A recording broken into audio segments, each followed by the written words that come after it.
When I became president, I was looking forward to the checks and balances. I thought I was going to get checks and balance my checkbook. My huge checkbook. Sadly, I was wrong. Instead, checks and balances means that I don't get to call all the shots. And I have to work and compromise with others like Nancy Ice Cream Pelosi. I guess we do it because we don't want a runaway leader like becoming king again like we had in England. Checks and balances are a set of procedures to decrease the risk of centralizing of power. Our three branches of government keeps things in check as well as each other, like an accountability group. Brian Beers puts it this way, quote, "Checks and balances are practiced by the U.S. government in the following ways.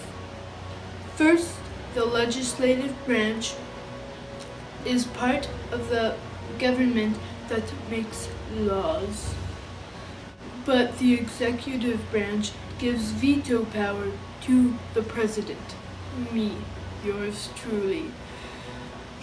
Frankly, allowing the president to keep the legislative branch in check. In addition, the judicial branch, the part of the government that enforces laws put into effect by the legislative branch, can deem certain laws unconstitutional, making them void. Moreover, while the president has veto power, the legislative branch can overturn a president's veto with 2/3, a supermajority, vote by both House of Congress. This ensures that the president cannot use his power for personal gain. The executive branch can also declare executive orders, like how I declared the executive order that no immigrants can come from certain Muslim countries, but then it was shot down by the judicial branch. Continuing, the executive branch can also declare executive orders effectively proclaiming how certain laws should be enforced. But the judicial branch can deem these orders to be unconstitutional. Over to limited government. According to Investopedia, okay, I'm sorry, I can't do this voice anymore. According to Investopedia, a limited government, quote, is one whose legalized force and power is restricted through delegated and enumerated authorities. So basically, this means that the government is not completely in control. This mainly has to do with the economy, so we don't become a socialist or a communist country. Wait, what was that? Oh, okay, and now we have an important announcement from none other than Gare Brills. Hi, my name is Gabriels, and I've been under lockdown for 5 weeks. Here are my tips to survive this lockdown and to protect others from harm.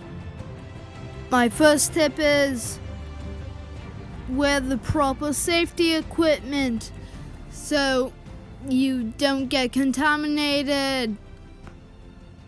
This is a life or death matter. Take it seriously. For more tips, visit timecentralnews.www.com. Thank you, Gabriels, for those great tips. Now, over to the separation of powers. According to Will Kenton, quote, separation of powers refers to the division of powers into distinct branches of the government, each with their own responsibilities. The intent of separation of powers is to prevent the concentration of unchecked power and to provide checks and balances in which the powers of one branch of the government is limited by the powers of another branch.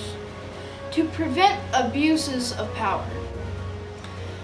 The most well-known example of separation of powers is the tripartite system found in the United States and the United Kingdom, in which there are three individual branches of government: the executive branch, the legislative branch, and the judicial branch. Each has distinct powers, though some states in the U.S. use the bipart system, which assigns powers to two separate groups. In conclusion, I guess the United States have came up with a solution so that they don't elect a new dictator again. So, sorry Trump, you can't have your way.